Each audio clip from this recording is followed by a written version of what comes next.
नमस्कार, सुप्रभात। स्वागत है आप सभी का। मैं हूं आपके साथ प्रीति। शुरुआत करेंगे सुबह 7 बजे की हेडलाइंस के साथ।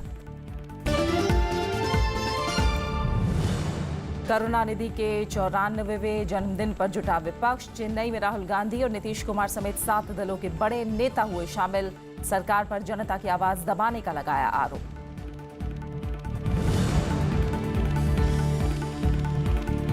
हैकाथॉन में किसी पार्टी ने नहीं आजमाया हाथ। एनसीपी और सीपीएम ने कहा समझने आए प्रक्रिया। चुनाव आयोग का ईवीएम में छेड़छाड़ की संभावना से इनकार।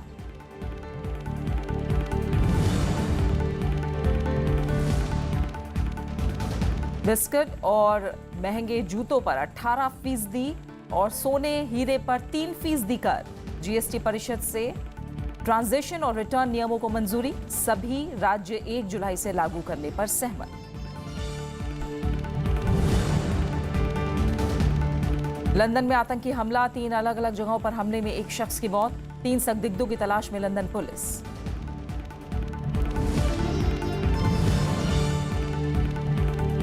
और चैंपियंस ट्रॉफी में भारत और पाकिस्तान का महामुकाबला आज। थाईलैंड ओपन बैडमिंटन टूर्नामेंट के फाइनल में साई प्रणीत, सेमीफाइनल में हारी साइना नेहवाल।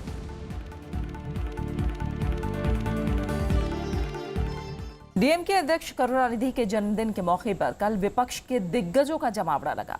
इस दौरान सभी ने मिलकर केंद्र को घेरने की कोशिश की और सरकार पर कई आरोप लगाए।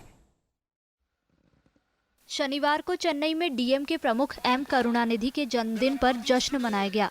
इस मौके पर तमिलनाडु में विपक्ष का जमावड़ा दिखाई दिया। कांग्रेस उपाध्यक्ष राहुल गांधी, बिहार के मुख्यमंत्री नीतीश कुमार, सीपीएम के महासचिव सीताराम येचुरी कार्यक्रम में शामिल हुए। इनके अलावा जम्मू कश्मीर के पूर्व मुख्यमंत्री उमर अब्दुल्ला, ओडिशा के मुख्यमंत्री नवीन पटनायक और सीपीआई के राष्ट्रीय सचिव डी राजा समेत कई अन्य नेता भी कार्यक्रम में पहुंचे। हालांकि करुणानिधि खराब सेहत की वजह से खुद कार्यक्रम में दिखाई नहीं दिए। विपक्षी पार्टियों ने चेन्नई में गोलबंदी के बाद अगले लोकसभा चुनाव में बीजेपी के खिलाफ मुकाबले का संकेत दिया। राहुल गांधी ने केंद्र सरकार पर एक विचारधारा को थोपने का आरोप लगाया। कांग्रेस के अलावा दूसरे दलों के नेताओं ने भी केंद्र सरकार को निशाने पर लिया और विपक्ष की आवाज दबाने का आरोप लगाया। करुणानिधि शनिवार को 94 साल के हो गए। इसके अलावा तमिलनाडु विधानसभा में विधायक के तौर पर भी उन्होंने 60 साल पूरे कर लिए। इस मौके पर राष्ट्रपति प्रणब मुखर्जी, उपराष्ट्रपति मोहम्मद हामिद अंसारी और दूसरे नेताओं ने करुणानिधि को बधाई दी। Bureau report, Rajya Sabha TV. चुनाव आयोग के ईवीएम चैलेंज की चुनौती में कल सिर्फ 2 ही राजनीतिक दल के प्रतिनिधि पहुंचे। 4 घंटे के ईवीएम चैलेंज में एनसीपी और सीपीएम के प्रतिनिधियों ने कहा कि वो ईवीएम मशीन के चैलेंज में हिस्सा लेने नहीं बल्कि ईवीएम की प्रक्रिया समझने आए थे। चुनाव आयोग ने एक बार फिर दोहराया कि ईवीएम के साथ छेड़छाड़ मुमकिन नहीं है। शनिवार को हुए चुनाव आयोग के ईवीएम चैलेंज में 2 राजनीतिक दलों के प्रतिनिधियों ने हिस्सा लिया। सीपीएम और एनसीपी ने ईवीएम चैलेंज के नियमों के मुताबिक 3-3 प्रतिनिधि भेजे थे। दोनों ही दलों ने इलेक्ट्रॉनिक विशेषज्ञों को भेजा था, लेकिन चैलेंज शुरू होने के करीब 2 घंटे बाद दोनों दलों ने साफ किया कि वो इस प्रक्रिया को समझने आए हैं। एनसीपी की टीम ने ये कहा कि वो इस चैलेंज से ऑप्ट आउट कर रहे हैं और उन्होंने ये भी कहा कि वे आयोग से अनुरोध करते हैं कि वे कोई एक ऐसा सिस्टम बनाएं ताकि इलेक्ट्रॉनिक वोटिंग मशीन जो भारत का निर्वाचन आयोग यूज करता है और जो स्टेट इलेक्शन कमीशन यूज करता है उनको डिस्टिंग्विश किया जा सके। चुनाव आयोग ने साफ किया कि आगामी सभी चुनाव वीवीपैट के जरिए होंगे। चुनाव आयोग ने कहा कि ना तो ईवीएम से छेड़छाड़ संभव है और न ही इसके परिणाम बदले जा सकते हैं। आयोग पहले कह चुके हैं कि हम आने वाले इलेक्शंस में प्रत्येक पोलिंग स्टेशन पर इलेक्ट्रॉनिक वोटिंग मशीन के साथ हम वीवीपैट का इस्तेमाल करेंगे और हम आशा करते हैं कि वीवीपैट का इस्तेमाल करने से जितनी भी शंकाएं उत्पन्न हुई हैं वो सब दूर होनी चाहिए और ट्रांसपेरेंसी पूरी तौर पर स्थापित होनी चाहिए। ईवीएम चैलेंज के लिए चुनाव आयोग ने उत्तर प्रदेश, पंजाब और उत्तराखंड विधानसभा चुनाव में इस्तेमाल हुई इलेक्ट्रॉनिक वोटिंग मशीनों को मंगवाया था, जिसमें प्रतिनिधियों को 4-4 मशीनें चुनने का मौका दिया गया। लेकिन दोनों ही दलों ने चुनाव आयोग के चैलेंज से इनकार कर दिया। चुनाव आयोग ने ईवीएम चैलेंज के लिए 7 राष्ट्रीय दलों और 49 क्षेत्रीय दलों को बुलावा भेजा था। दरअसल हाल ही में 5 राज्यों में हुए विधानसभा चुनाव के नतीजे आने के बाद सबसे पहले बहुजन समाज पार्टी ने ईवीएम में गड़बड़ी का आरोप लगाया था। इसके बाद कई दलों ने भी इस मुद्दे को प्रमुखता से उठाया था। अनु दीवान, राज्यसभा टीवी। सभी राज्यों ने 1 जुलाई से जीएसटी के लागू करने पर सहमति जताई है। दिल्ली में कल हुई जीएसटी परिषद की बैठक में 6 चीजों के जीएसटी रेट तय करने को लेकर चर्चा हुई। जीएसटी परिषद की शनिवार को हुई बैठक में सोने पर 3% जीएसटी लगाने पर सहमति बनी है। वहीं 500 रुपए से कम के फुटवेयर पर 5%, जबकि 500 से अधिक के फुटवेयर पर 18% जीएसटी लगेगा। इस बैठक में बीड़ी को 28% वाले टैक्स स्लैब में रखा गया है। In the case of gold, keeping various factors in mind, because there was an extensive debate, and between 2% and 5% there was almost a vertical division, and therefore we finally reached a consensus of taxing gold at 3%. इसके अलावा transition और return समेत सभी नियमों को मंजूरी दी गई। वित्त मंत्री ने कहा कि 11 जून को जीएसटी परिषद की 16वीं बैठक होगी, जिसमें बाकी बचे मुद्दों पर चर्चा की जाएगी।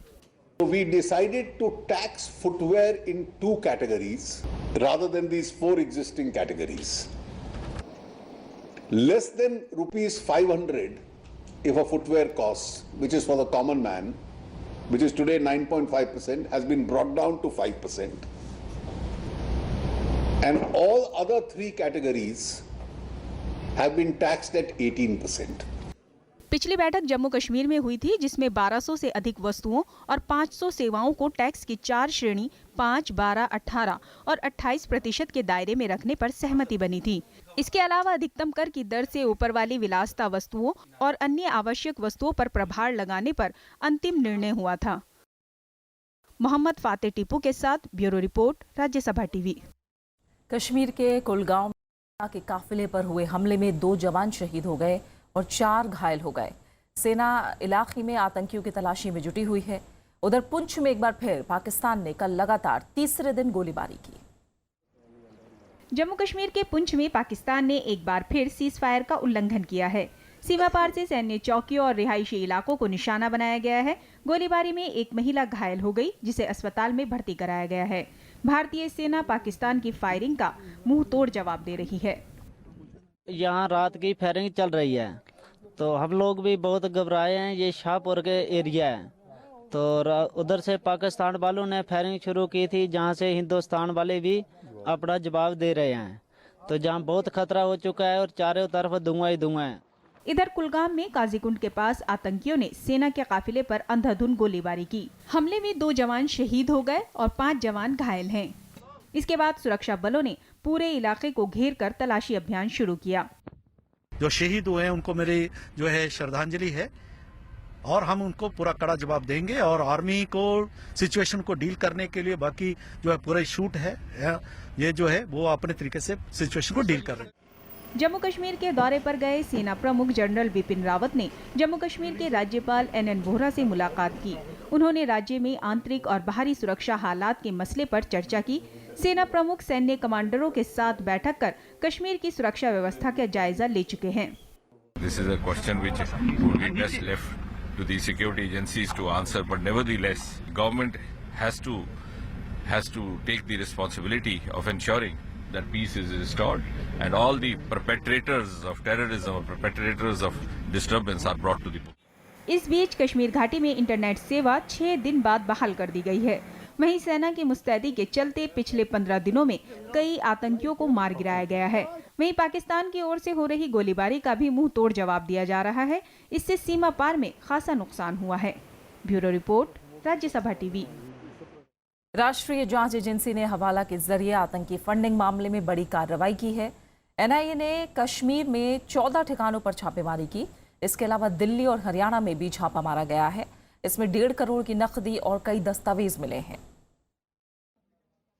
आतंकी फंडिंग मामले की जांच में NIA ने शनिवार को दिल्ली, हरियाणा और जम्मू कश्मीर में 23 ठिकानों पर एक साथ छापेमारी की। जांच एजेंसी ने कई अलगाववादी नेताओं और कारोबारियों के आवास और दफ्तरों में तलाशी ली। NIA सूत्रों के मुताबिक जांच में करीब 1.5 करोड़ की रकम और दस्तावेज जब्त किए गए हैं। केंद्र सरकार का कहना है कि पुख्ता सबूत होने पर ही छापेमारी हुई है। NIA के छापे जो गिरे हैं, ये बिना आधार के नहीं गिरे हैं। कहीं न कहीं भी पाकिस्तान से फंडिंग हो रही थी, इसके कुछ न कुछ उन्हें जानकारी मिली, कुछ प्रूफ मिले हैं, तभी ये कदम डाला गया है। आतंकी फंडिंग मामले में एनआईए ने एफआईआर भी दर्ज कर ली है। इसमें लश्कर जमात-उद-दावा के सरगना हाफिज सईद, हुर्रियत नेताओं और दुख्तरान मिल्लत का नाम शामिल है। The government of Jammu Kashmir also wants that all such activities which are hampering the peace in Jammu and Kashmir, which is hampering our development, which is creating chaos and disorder, they have to be dealt very firmly. निजी channel के sting में आतंकी funding के खुलासे के बाद NIA ने नईम खान, फारूक अहमद डार, जावेद अहमद बाबा से पूछताछ की थी। इसमें हवाला के जरिए आतंकी फंडिंग की जानकारी मिली थी, जिसका इस्तेमाल घाटी में आतंकी गतिविधियों, पत्थरबाजी और अशांति जारी रखने के लिए हो रहा है। Bureau report, Rajya Sabha TV. केंद्रीय गृह मंत्री राजनाथ सिंह ने कश्मीर समस्या के स्थायी समाधान का भरोसा दिलाया है। कल गृह मंत्रालय के कामकाज का ब्यौरा देते हुए उन्होंने कहा कि बीते सालों में आंतरिक सुरक्षा मजबूत हुई है। सरकार इसे और मजबूत करने के लिए जरूरी कदम उठा रही है। केंद्र सरकार के 3 साल पूरे होने पर गृह मंत्री राजनाथ सिंह ने मंत्रालय की कामकाज का लेखा जोखा पेश किया। उन्होंने कहा कि देश में सुरक्षा हालात बेहतर हुए हैं और आईएस जैसे आतंकी गुट भारत में पैर जमाने में नाकाम रहे हैं। आईएस आज तक भारत में अपना पैर नहीं जमा पाया है। आतंकवादी संगठनों के विरुद्ध फोकस्ड कार्रवाई के कारण हमने कुछ महत्वपूर्ण उपलब्धियां भी हासिल की हैं। गृहमंत्री ने मंत्रालय की उपलब्धियों की बुकलेट भी लॉन्च की। राजनाथ सिंह ने कहा कि कश्मीर में हालात पहले के मुकाबले बेहतर हुए हैं। उन्होंने कहा कि सरकार जल्द ही घाटी में शांति कायम करने में कामयाब होगी। मैं सरकार की तरफ से समस्त देशवासियों को विश्वास दिलाना चाहता हूं कि जम्मू और कश्मीर में पाक समर्थित आतंकवाद का जड़ से खात्मा करके वहां पर अमन अमान के हालात हम कायम करेंगे। गृहमंत्री ने दावा किया कि सरकार नक्सल समस्या को काबू करने में कामयाब रही है। नक्सल पीड़ित इलाकों में विकास, सड़क और संचार नेटवर्क में इजाफा किया गया है। साथ ही पूर्वोत्तर राज्यों में जारी उग्रवाद में काफी कमी आई है। नवविक्रम सिंह, राज्यसभा टीवी। सीबीआई ने सेना के अधिकारियों के ट्रांसफर में रिश्वत लेने के आरोप में लेफ्टिनेंट कर्नल रंगनाथन सुब्रमणी मोनी को गिरफ्तार किया है। इनके साथ एक बिचौलिए को भी हिरासत में लिया गया है और आवास की तलाशी ली गई है। सीबीआई का कहना है कि रंगनाथन सुब्रमणी मोनी पर नजर रखी जा रही है। सीबीआई ने सेना मुख्यालय में चल रहे एक बड़े तबादला रैकेट का भंडाफोड़ किया है, जिसमें कई वरिष्ठ अधिकारी शामिल बताए जा रहे थे। और खबरें जा रही हैं, आप बने रहे हमारे साथ। हम लौट रहे हैं एक छोटे से ब्रेक के बाद।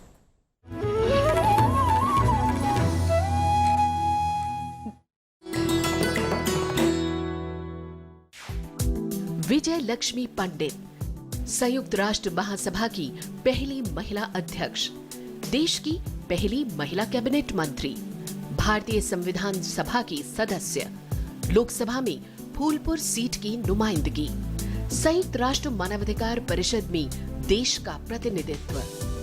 विजय लक्ष्मी पंडित के नाम है उपलब्धियां अनेक। नेहरू परिवार की ये सदस्य है देश की सफलतम राजनीतिज्ञों में से एक।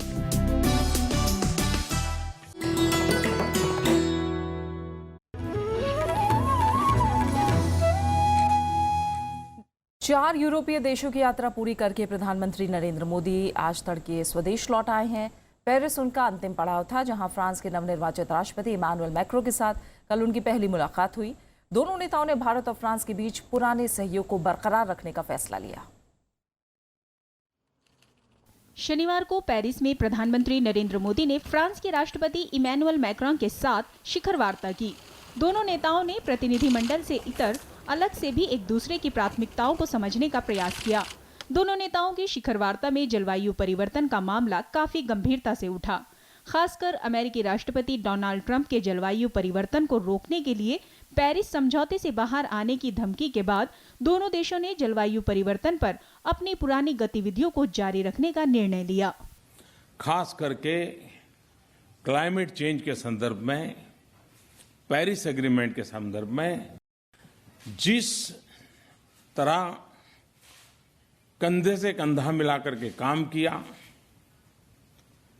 और मैं समझता हूं कि पेरिस एग्रीमेंट ये एक साझी विरासत है.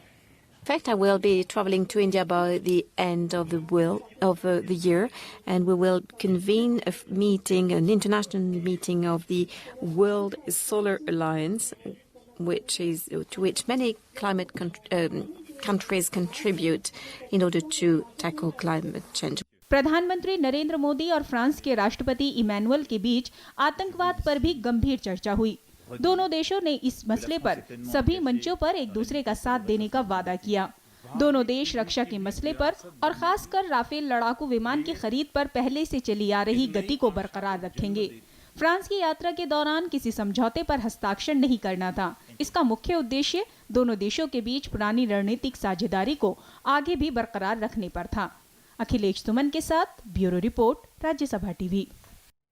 सीबीएसई की 10वीं क्लास की परीक्षा के रिजल्ट कल घोषित किए गए. इस बार के परिणामों में त्रिवेंद्रम क्षेत्र के बच्चों ने बाजी मारी है. यहाँ 99% से ज्यादा बच्चे सफल हुए हैं.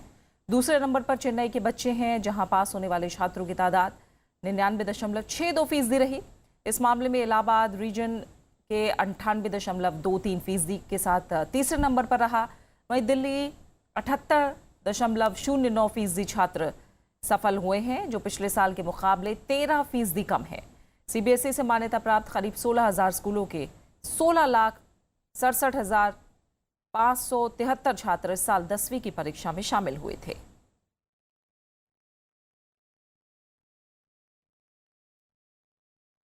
सेंट्रल लंदन में 3 अलग अलग वारदातों के बाद हड़कंप है. इन्हें आतंकी हमला माना जा रहा है. इसमें एक व्यक्ति की मौत की खबर है. पहली घटना कल ब्रिटेन के लंदन ब्रिज की है, जहां एक बेकाबू वैन ने पैदल चल रहे लोगों को अचानक टक्कर मारनी शुरू कर दी. घटना के बाद से लंदन ब्रिज को बंद कर दिया गया है. वहीं पास के ही इलाके बरो मार्केट में चाकूबाजी की घटना हुई. इलाके में गोलीबारी की आवाज भी सुनी गई. इसमें कई लोगों के घायल होने की खबर है. लंदन पुलिस भारी तादाद में मौके पर पहुंची हुई है. मामले में 3 लोगों की तलाश की जा रही है. कई लोगों को हिरासत में भी लिया गया है. प्रधानमंत्री थेरेसा मे घटनाक्रम पर नजर बनाए हुए हैं. उन्होंने इन वारदातों को आतंकवाद से प्रेरित होने का शक भी जताया है. अभी तक किसी संगठन ने हमले की जिम्मेदारी नहीं ली है. 2 हफ्ते पहले ही मैनचेस्टर में आत्मघाती हमले में 22 लोगों की जान चली गई थी. ये हमले ऐसे वक्त में हुए हैं जब 8 जून को ब्रिटेन में आम चुनाव होने हैं. I saw them just like they went to another restaurant in front the street just with knives and like they don't care, just stand up there. The police was in front and they was stand up. Just do it, just do it. White house ने Paris जलवायु समझौते से अलग होने के राष्ट्रपति Donald Trump के फैसले का बचाव किया है. ईपीए के प्रशासक स्कॉट प्रूइट ने कहा कि समझौते में भारत और चीन जैसे देशों को कार्बन उत्सर्जन के लिए उत्तरदायी नहीं बनाया गया है. उन्होंने कहा कि ट्रंप ने पर्यावरणीय समझौतों और अंतर्राष्ट्रीय चर्चाओं के सम्मान से पहले अमेरिका के हितों को तरजीह दी है. अमेरिका के राष्ट्रपति ट्रंप ने जलवायु परिवर्तन पर पेरिस समझौते से अलग होने की घोषणा की थी और बेहतर समझौते के लिए फिर बातचीत करने की बात कही थी, जिसकी दुनिया भर में आलोचना हो रही है.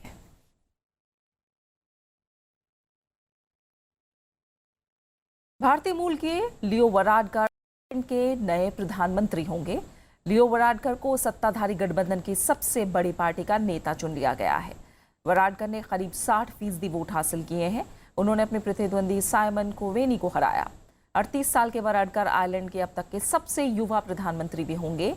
2007 में पहली बार संसद के लिए चुने गए वराडकर 10 साल के अंदर ही देश के प्रधानमंत्री भी बन गए. 13 जून को जब आयरलैंड की संसद का सत्र शुरू होगा, तब उन्हें प्रधानमंत्री पद की शपथ दिलाई जाएगी. लियो वराडकर का परिवार मूल रूप से गुजरात से ताल्लुक रखता है. खेलों की चैंपियंस ट्रॉफी में आज मौजूदा विजेता भारत का मुकाबला पाकिस्तान से होगा. भारत और पाकिस्तान के बीच मैच एजबेस्टन में 3 बजे से खेला जाएगा. इससे पहले भारतीय टीम 2 अभ्यास मैच खेल चुकी है, जिसमें बल्लेबाजों और गेंदबाजों ने शानदार प्रदर्शन किया था. ऐसे में भारत चैंपियंस ट्रॉफी का प्रबल दावेदार माना जा रहा है. वहीं कल खेले गए मुकाबले में साउथ अफ्रीका ने श्रीलंका को 96 रन से हरा दिया.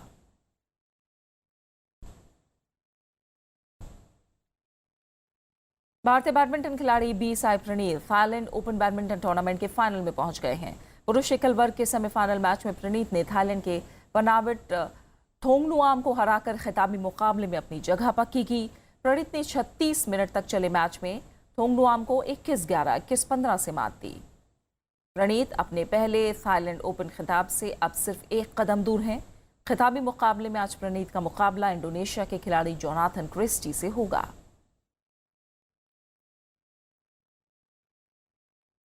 उधर महिला एकल के सेमीफाइनल मुकाबले में साइना नेहवाल को हार का सामना करना पड़ा। साइना को थाईलैंड की बुसानन ओंगबामरू ने 21-19, 21-18 से हराया। टूर्नामेंट में महिला एकल मुकाबले में भारतीय चुनौती खत्म हो गई है। बात खास शख्सियत की। फिल्म अभिनेत्री नूतन की आज जयंती है। नूतन को भारतीय सिनेमा की एक बेहतरीन अभिनेत्री के रूप में जाना जाता है। उनका जन्म ऐसे परिवार में हुआ जहां का माहौल पूरी तरह से फिल्मी था। उनकी मां शोभना समर्थ एक मशहूर अभिनेत्री थी। नूतन ने अपने फिल्मी करियर की शुरुआत फिल्म हमारी बेटी से की। फिल्म पेइंग गेस्ट के लिए उन्हें बेस्ट एक्ट्रेस का अवार्ड मिला। फिल्म छलिया, अनाड़ी, तेरे घर के सामने, सुजाता, दिल ने फिर याद किया, मैं तुलसी तेरे आंगन की और सरस्वती चंद्र उनकी काफ़ी कामयाब फिल्में रहीं। विमल रॉय फिल्म बंदनी में उनके अभिनय के लिए नूतन को आज भी याद किया जाता है। साल 1991 में नूतन कैंसर से जिंदगी की जंग हार गई। तुम ही मेरे मंदिर, तुम ही मेरी पूजा, तुम ही देवता हो, तुम ही देवता हो, तुम ही मेरे मंदिर, तुम ही मेरी पूजा, तुम ही देवता हो, तुम ही देवता हो। दिल का भंवर करे पुकार, प्यार का राग सुनो, प्यार का राग सुनो रे। दिल का भंवर करे पुकार, प्यार का राग सुनो, प्यार का राग सुनो रे। दिल की नजर से, नजरों की दिल से, ये बात क्या है, ये राज क्या है, कोई हमें बता दे। से उठकर होठों पे आया, ये गीत कैसा, ये राग क्या है, कोई हमें बता दे। छोड़ दे सारी दुनिया किसी के लिए, ये मुनासिब नहीं आदमी के लिए। छोड़ दे सारी दुनिया किसी के लिए, ये मुनासिब नहीं आदमी के लिए। प्यार से भी जरूरी कई काम है, प्यार सब कुछ नहीं जिंदगी के लिए। छोड़ दे सारी दुनिया। और आखिर में हेडलाइंस। करुणानिधि के 94वें जन्मदिन पर जुटा विपक्ष। चेन्नई में राहुल गांधी और नीतीश कुमार समेत 7 दलों के बड़े नेता हुए शामिल। सरकार पर जनता की आवाज दबाने का लगाया आरोप।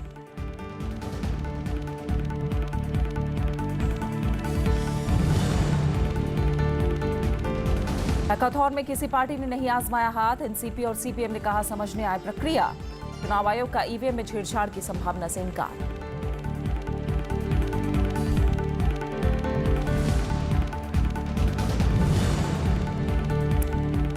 बिस्किट और महंगे जूतों पर 18% और सोने हीरे पर 3% कर। जीएसटी परिषद से ट्रांजिशन और रिटर्न नियमों को मंजूरी। सभी राज्य 1 जुलाई से लागू करने पर सहमत।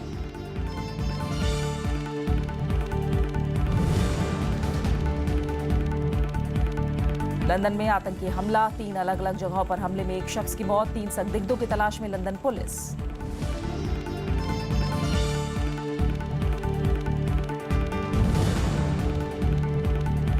चैंपियंस ट्रॉफी में भारत और पाकिस्तान का महामुकाबला आज। थाईलैंड ओपन बैडमिंटन टूर्नामेंट के फाइनल में साई प्रणीत, सेमीफाइनल में हारी साइना नेहवाल।